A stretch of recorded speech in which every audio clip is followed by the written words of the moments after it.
ट्विटमधून काय आपण पाहिलं असेल आमच्या परळच्याच एका शाखेने जेव्हा यादी रितसर हे आम्ही घेतली तिथून महानगरपालिकेच्या निवडणूक कार्यालयातून, तिथे आम्हाला सापडलं की त्या यादीवर 14 नोव्हेंबरची तारीख होती. आपल्याला आठवत असेल पहिली प्रारूप यादी ही 7 नोव्हेंबरला येणार होती, मग 14ला येणार होती, मग 20ला आली. ही 14 नोव्हेंबरची जी प्रकाशित यादी होती ती कोणाच्या हाती गेलेली आहे? आधीच जर तुम्ही यादी छापली असेल तर नेमकं कोणाची मदत करत तुम्ही होतात आणि बाकीच्या यादींसाठी का तुम्ही थांबला होतात? भाजपच्या आदेशासाठी थांबला होतात की मेंढ्यांच्या आदेशासाठी थांबला होतात? हे उत्तर निवडणूक आयोगाने दिलं पाहिजे. निवडणूक आयोगाने दिलं पाहिजे, भाजपने नाही. एवढे उघड तुम्ही मुद्दे मांडतात पण यावर अद्याप कुठलंही उत्तर निवडणूक नाही. जर उत्तर आलं नाही तर रस्त्यावर उत्तर 100% विरोधी पक्ष देणार. आम्ही उद्या निवडणूक आयोगाची भेट घेत आहोत आणि पुढचे 4 दिवस हे वाढून मिळाले पाहिजेत, कारण जवळपास लाखोंमध्ये आपण पाहाल ते दुबार नावं आहेत, घरात घुसवलेले 10 पेक्षा जास्ती नावं आहेत आणि हा स्कॅम भाजपचा आणि निवडणूक आयोगाचा आम्ही लोकांसमोर आणला. एकनाथ शिंदे असतील एक मोठा गट घेऊन शिवसेने बाहेर पडते असे आपले नेते म्हणतात. काही गुपितांवर मला जास्ती बोलायचं नाही. उद्या कोण तुम्ही भेटणार आहात निवडणूक आयोगाला? उद्या तर कळेल. आम्ही वेळ तर मागितलेली सगळ्या विरोधी पक्षांनी. मुंबई महानगरपालिका ठाकरेंचा रिलॉन्च झालं असं बोलू शकतो, कारण अमित ठाकरे ज्या प्रकारे गेले नवी मुंबईला आणि ते सर्व सबमिट केलं वगैरे. आज नोटीस सुद्धा त्यांनी. पण रिलॉन्चची गरज काय? ते ऍक्टिव्ह तर आहेतच, ते कार्यरत आहेत आणि काम करतात.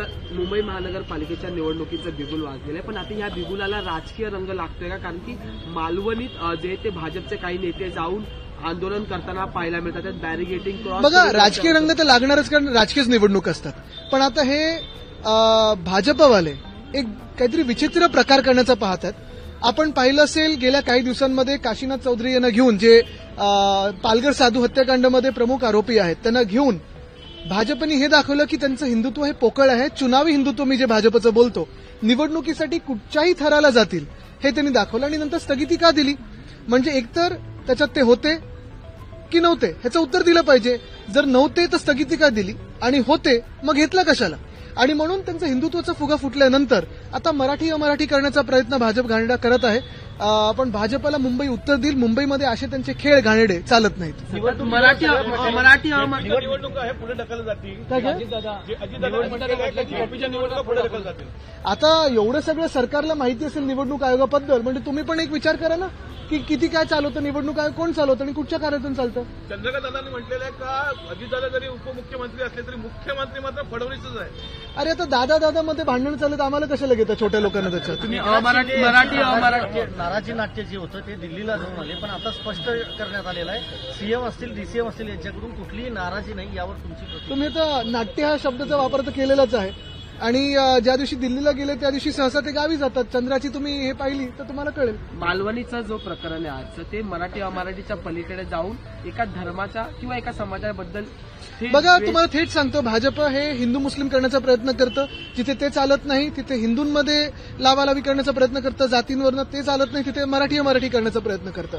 मुळात काय तर वोट चोरी करून निवडणुका सेटिंगमध्ये सगळं लावून स्वतःची लोक निवडणूक आयोगात बसवून पण आणि प्रत्येकाच्या खात्यात 10,000 रुपये टाकून पण ह्यांना विश्वास नसतो की निवडणुका जिंकू शकतात. कारण हे फ्री अँड पद्धतीने जिंकायला गेले तर कुठेही यांना एक सीट पण मिळणार नाही.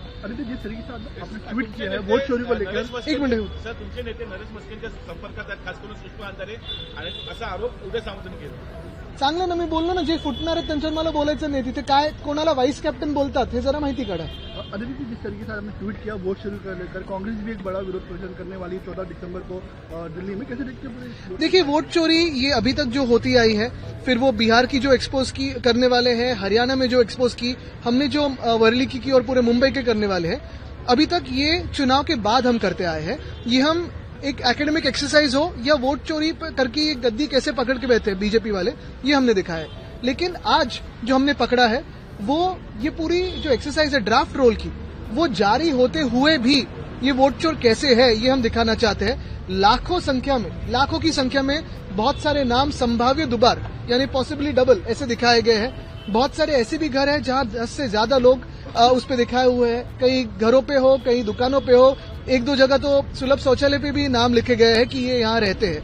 तो ये पूरी जो वोट चोरी की समस्या है या जो मामला है वो हम आगे लेके जाना चाहते हैं, क्योंकि देश में संविधान और लोकतंत्र बचाने के लिए आपके जो वोट का अधिकार है उसे ठीक रखने के लिए ये लड़ाई जरूरी है। जिस तरीके से मालवनी में हम देख रहे हैं असलम शेख को लेकर जिस तरीके से बीजेपी की जो मुंबई प्रेसिडेंट है उन्होंने बयान दिया कि पाकिस्तान की औलाद वगैरह कहा गया, कैसे देखते हैं? नहीं, भाजपा इस गंदगी में तभी आती है जब भाजपा को ये यकीन होता है वो कभी जीत नहीं सकते।